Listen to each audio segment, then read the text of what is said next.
What happens when one of comedy's most unfiltered voices meets a host who's clearly having the worst night of his career? Tonight, we're diving into the explosive confrontation that had everyone talking. When Ricky Gervais walked onto Jimmy Kimmel's show expecting the usual late-night banter, only to find himself facing a host who seemed determined to pick a fight. The tension was immediate, the exchanges brutal, and by the end, security was literally escorting Gervais off the set while Kimmel shouted after him. This isn't your typical celebrity spat. This is what happens when professional courtesy goes out the window and two very different personalities collide in the most uncomfortable way possible. Before we get into exactly how this train wreck unfolded, make sure you hit that subscribe button and drop a comment below, because this story has layers that'll make you question everything you thought you knew about late-night television. Trouble started before Gervais even made it to the guest chair. Sources backstage reported that Kimmel had been unusually agitated all evening, snapping at crew members and pacing in his dressing room like a caged animal. When Gervais arrived for his pre-interview chat, what should have been a routine 5-minute conversation turned into something much more uncomfortable. Kimmel, instead of going over talking points and segments, immediately launched into what witnesses described as an interrogation about Gervais' recent comments on social media. "So Ricky," Kimmel had said, his voice carrying an edge that made everyone in the room shift uncomfortably, "you've been pretty vocal lately about American comedy, haven't you?" The question itself wasn't unusual, but the way Kimmel delivered it, with his arms crossed and his jaw set, made it clear this wasn't going to be friendly territory. Gervais, never one to back down from confrontation, raised an eyebrow and replied with his trademark smirk, "Well, Jimmy, I've been vocal about comedy in general, not just American comedy, though I suppose when you're used to safe, sanitized jokes, anything with a bit of edge might seem like an attack." The room went dead silent. Production assistants exchanged glances, and even the makeup artist stopped what she was doing. Kimmel's face flushed red, and instead of laughing it off or moving on, he doubled down. Safe and sanitized. That's rich coming from someone who built his entire career on recycling the same shock value routine. The words hung in the air like smoke, and Gervais' expression shifted from amused to genuinely surprised. This wasn't the usual pre-show small talk. This was personal. "I'm sorry, are we having a conversation, or are you auditioning for a roast?" Gervais shot back, but Kimmel wasn't finished. "Maybe we should talk about your obsession with awards shows, how you keep getting invited back despite insulting everyone in the room. Some might call that biting the hand that feeds you." The accusation was loaded, and everyone present knew it. Gervais had built a reputation for his no-holds-barred hosting style at various ceremonies, but to suggest he was ungrateful or calculating was crossing a line. What made the exchange even more uncomfortable was Kimmel's tone.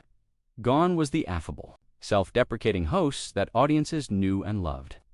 In his place was someone who seemed genuinely angry, as if Gervais had personally wronged him in some way. The British comedian, for his part, seemed genuinely puzzled by the hostility. "Jimmy, I have to ask, did I do something to upset you? Because this feels less like an interview and more like you're settling a score. I didn't know we were keeping."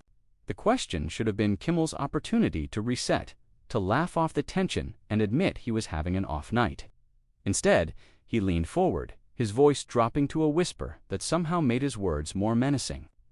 "You know exactly what this is about, Ricky. You've spent years positioning yourself as the truth-teller, the guy who's brave enough to say what everyone else is thinking. But the truth is, you're just another performer desperate for attention, hiding behind controversy because you can't get laughs any other way."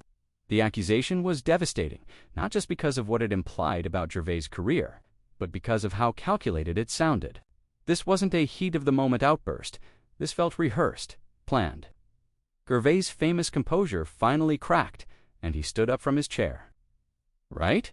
Well, this has been absolutely mental. But I think I'll pass on whatever this is supposed to be." He turned toward the door, but Kimmel's voice stopped him cold. "Running away? How very brave of you." The words were delivered with such venom that even the crew members seemed shocked. Gervais turned back slowly, and when he spoke, his voice was calm but deadly serious. "Jimmy, I don't know what's gotten into you tonight, but if you want to, do this properly. Let's do it on camera, where your audience can see exactly what kind of person you really are when you think nobody's watching. The challenge hung in the air like a gauntlet thrown down. Kimmel could have backed down, could have apologized, could have explained that he was having a rough night and taken the graceful exit Gervais was offering him. Instead, he smiled, but it wasn't a pleasant expression. You know what, Ricky? Let's do exactly that. I think America deserves to see the real you too. The decision to take their confrontation public was made in that moment, and everyone in the room knew they were about to witness something unprecedented in late-night television. The transition from backstage hostility to on-camera warfare happened with terrifying speed. As the show's familiar theme music played and the audience applauded, Kimmel walked out with his usual smile plastered across his face. But anyone paying close attention could see the tension in his shoulders, the way his hands clenched and unclenched at his sides. His opening monologue was delivered with mechanical precision, hitting all the expected beats but lacking his usual warmth. The audience, blissfully unaware of what had transpired backstage, laughed at the appropriate moments. But there was something off about the entire atmosphere when Kimmel finally introduced his guest. His voice carried an undertone that made seasoned television watchers sit up and take notice. My next guest is a comedian, actor, and someone who never hesitates to share his opinions about, well, everything. Please welcome Ricky Gervais. The introduction was technically correct, but delivered with all the enthusiasm of a funeral director. Announcing the next viewing, Gervais walked out, waving to the crowd with his characteristic grin. But those who knew him well could see the wariness in his eyes. The handshake between host and guest lasted exactly 2 seconds, and both men gripped, harder than necessary. Kimmel didn't waste time with pleasantries. So, Ricky, you've been making quite a few observations about American entertainment lately. The words were delivered with a smile that never reached his eyes, and the audience, sensing something unusual, grew quieter than normal. Gervais, maintaining his composure, replied with practiced ease. Well, Jimmy, I observe everything. It's part of the job description. Though, I have to say, this is the first time I've felt like I'm being interviewed by someone who seems personally offended by my existence. If anything, his smile became more forced, more theatrical. Personally offended? That's interesting, Kimmel said, leaning back in his chair with the calculated casualness of a predator. Especially when you seem to spend an awful lot of time inside the system you claim to criticize. The question was loaded with implications, and the audience began to sense that this wasn't typical late-night banter. Gervais raised an eyebrow, his own smile becoming sharper. Jimmy, are you actually asking me about my career choices, or are you making some sort of accusation? Because I have to say, for someone who built his show on making fun of celebrities, you seem awfully protective of the establishment tonight. The response hit its mark, and for just a moment, Kimmel's mask slipped, revealing genuine anger underneath. I'm not protective of anything, Kimmel snapped, his voice rising slightly before he caught himself and forced it back down. Because from where I sit, it looks more like calculated controversy than genuine conviction. The accusation hung in the air, and the audience grew noticeably uncomfortable. This wasn't the playful sparring they'd come to expect from late-night television. This felt personal and ugly. Gervais' response was measured but cutting. You know what, Jimmy? You're absolutely right. I do call people out, but I do it to their faces, in public, where everyone can see and judge for themselves. I don't smile and shake hands and then stick knives in backs when the cameras aren't rolling. But maybe that's just a cultural difference between us. The implication was clear, and the audience actually gasped audibly. The comment struck Kimmel like a physical blow, and his carefully maintained composure finally cracked completely. Cultural difference? Is that what we're calling it? Because, from where I stand, it looks like someone who's made a career out of being deliberately offensive is trying to lecture me about honesty. His voice was getting louder, and the audience was now visibly uncomfortable, with some people actually shifting in their seats. Deliberately offensive, Gervais repeated, his own voice rising to match Kimmel's intensity. Jimmy, I tell jokes. Sometimes they're uncomfortable. Sometimes they challenge people, but they're jokes. What you're doing right now, this isn't comedy. This is just nastiness dressed up as professionalism. The accusation was devastating because it was so clearly accurate and everyone in the studio could feel the truth of it. Kimmel's response revealed just how far he'd fallen from his usual professional standards. "Oh, so now you're the victim?" The great Ricky Gervais reduced to playing the hurt feelings card. "That's rich, considering you've built your entire reputation on making other people uncomfortable."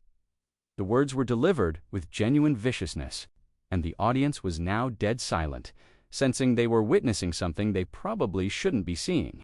Making people uncomfortable with humor is different from what you're doing right now.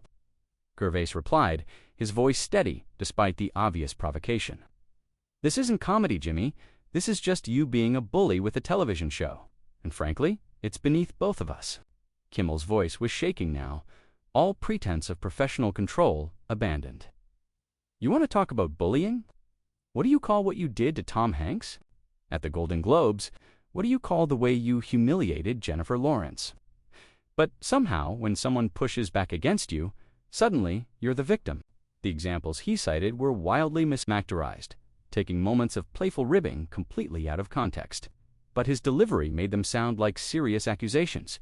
The audience was now completely silent, and the tension in the room was so thick it felt suffocating. Gervais looked genuinely shocked by the viciousness of Kimmel's attack. "Jimmy, those were jokes at awards shows where everyone understands the format." Tom Hanks laughed, Jennifer Lawrence laughed, everyone laughed, because they understood it was comedy. Kimmel laughed, but it was an ugly sound devoid of any humor. "That's exactly what you do to people, Ricky. You just do it with a smile and call it comedy, at least. I'm being honest about what this is." The admission that he was deliberately attacking his guest should have been the moment Kimmel realized he'd gone too far. But instead, he seemed energized by it. Gervais stood up from his chair, his famous composure finally reaching its breaking point. "Right? Well, this has been absolutely mental. But I'm not going to sit here and let you use your platform to have a go at me for whatever personal issues you're dealing with tonight." The decision to leave should have ended the confrontation, but Kimmel wasn't finished. "Personal issues," Kimmel's voice followed Gervais as he started to walk away.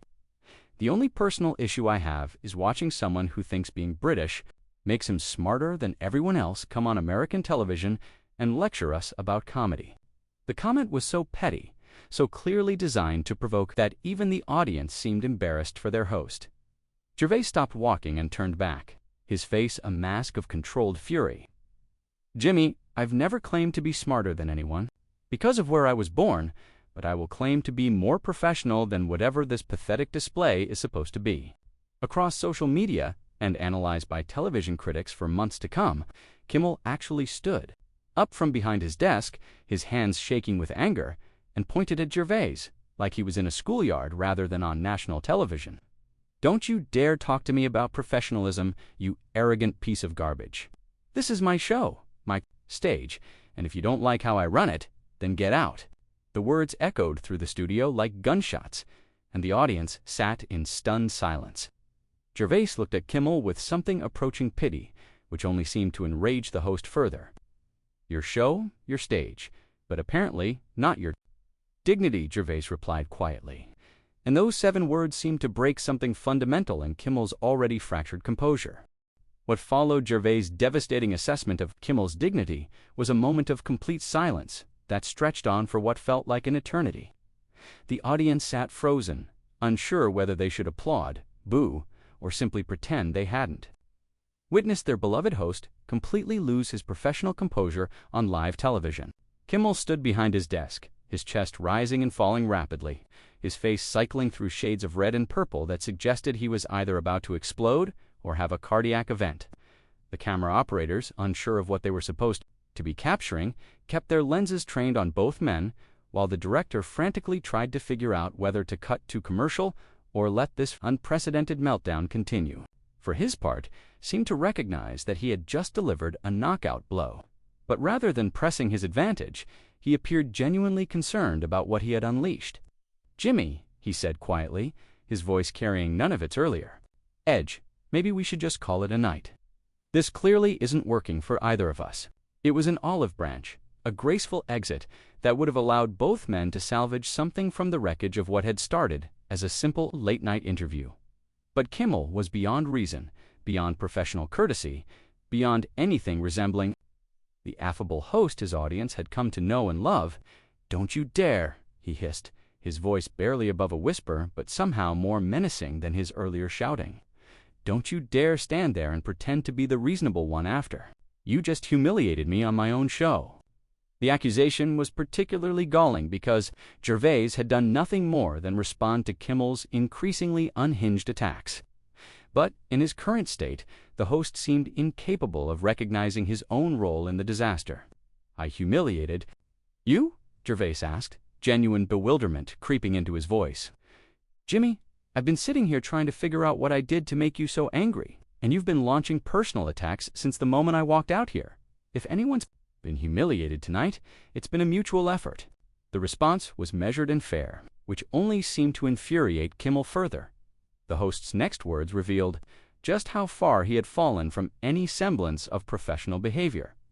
"You know what you did, you smug British bastard? You came on my show, on American television, and you made me look like a fool in front of my own audience." The profanity, broadcast live to millions of viewers, caused audible gasps from the studio audience and probably sent network executives into full panic mode. Gervais' eyebrows shot up in genuine shock. "Jimmy, I haven't made you look like anything. You've done that entirely on your own. I came here to promote a project and have a laugh. And instead, I've been subjected to what can only be described as a public flogging by someone who seems to have completely lost his mind." The assessment was harsh, but undeniably accurate, and the truth of it seemed to drive Kimmel even further over the edge. "Lost my mind." Kimmel's voice cracked as he spoke, and for a moment he looked less like an angry host and more like a wounded animal. "You think I've lost my mind? I'm the one trying to have an honest conversation here. I'm the one willing to call out the elephant in the room. Everyone else just kisses your ass because you're the edgy British guy who says what everyone else is thinking, but I'm not playing that game anymore." The revelation was stunning in its pettiness and self-awareness. Kimmel wasn't having a breakdown, he was having a tantrum, a professional jealousy-fueled meltdown that he was choosing to air in front of millions of people. Gervais seemed to realize this at the same moment the audience did, and his expression shifted from concern to something approaching disgust. "So that's what this is about," Gervais said slowly, pieces falling into place. "This isn't about anything I've said or done. This is about you feeling like I get away with something you don't. This is about you being jealous that I can say things you can't, that I can push boundaries you can't push. Jimmy, that's not my fault. That's your choice." The accuracy of the assessment hit Kimmel like a physical blow, and his response revealed just how deep his resentment ran. "Choice? You think this is about choice? You get to be the controversial truth-teller because you're from somewhere else, because you're the visiting critic who can say whatever he wants and then fly home. I have to live here. I have to work with these people. I have to maintain relationships. You get to burn bridges I have to cross every day." It was perhaps the most honest thing Kimmel had said all evening, but it was also the most damning. He was essentially admitting that his attack on Gervais was motivated by nothing more than professional envy and personal frustration. With the constraints of his own career, the audience seemed to recognize this too, and the sympathy that might have existed for their embattled hosts began to evaporate. Gervais' response was surgical in its precision. "Jimmy, that's exactly the problem.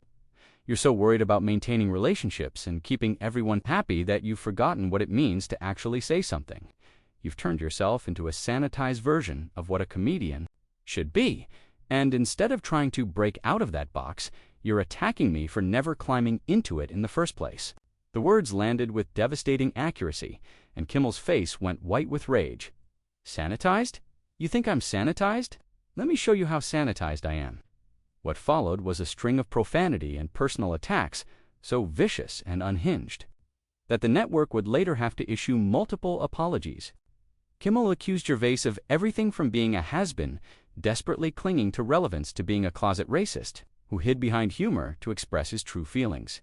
The accusations were so wildly off base and so clearly motivated by spite that they seemed to shock even Kimmel as he made them. But rather than backing down or apologizing, he doubled down, his voice getting louder and more hysterical with each word. "You think you're so much better than everyone else, so much smarter, so much more honest, but you're just another performer. just another fake putting on an act for the cameras. Gervais listened to the tirade with growing amazement. And when Kimmel finally ran out of steam, his response was delivered with the calm authority of someone who had just watched an opponent destroy themselves. "Jimmy, I've been called a lot of things in my career, most of them accurate, but I've never been called fake by someone who spent the last 10 minutes proving that everything about their public persona is a lie." The words hit Kimmel like a sledgehammer, and for a moment, he looked like he might actually cry. But instead of breaking down, he rallied for one final, desperate attack. "Get out," he said, his voice shaking with rage and humiliation. "Get out of my studio, get off my stage, and get the hell off my show." The demand should have ended the confrontation, but Kimmel wasn't finished. "Security," he called out, his voice cracking. "Escort Mr. Gervais out of the building." The request for security was the final nail in the coffin of Kimmel's professionalism. The audience sat in stunned silence as two large men in suits appeared from the wings, looking as uncomfortable as everyone else in the studio. Gervais looked at them with something approaching amusement. "Gentlemen, I was already leaving, but thank you for the escort." He turned back to Kimmel one final time. "Jimmy, I genuinely hope you get whatever help you need, because this," he gestured at the chaos around them, "this isn't television, this isn't comedy, this is just sad." As Gervais walked toward the exit, flanked by security guards who looked like they would rather be anywhere else, Kimmel's voice followed him one last time. "Don't come back," he shouted, his voice echoing through the silent studio. "Don't ever come back to American television thinking you can come here and make fools of us. We don't need you, we don't want you, and we certainly don't need your lectures about what comedy should be." The final outburst was so pathetic, so clearly born of wounded pride and professional jealousy, that even the audience seemed embarrassed. For their host, Gervais paused at the studio exit and turned back one final time. "Jimmy," he said, his voice carrying clearly across the silent studio, "I never thought I was better than anyone here. But tonight, you've made it very difficult to argue otherwise." The words hung in the air as Gervais disappeared through the exit, leaving behind a studio full of shocked audience members, traumatized crew, and one completely destroyed television host. Kimmel stood behind his desk, breathing heavily, seeming to realize for the first time what he had just done to his career, his reputation, and his show. The silence stretched on until someone in the control room finally called for a commercial break, ending what would go down as one of the most uncomfortable and unprofessional moments in late-night television history. The aftermath was immediate and brutal, but that's a story for another time. What we witnessed that night was the complete meltdown of a television professional who let personal jealousy and wounded pride turn what should have been a simple interview into a career-ending disaster. Make sure to subscribe for more stories like this one, and let me know in the comments. Do you think Kimmel's behavior was motivated by genuine grievances or just professional jealousy? The answer might surprise you.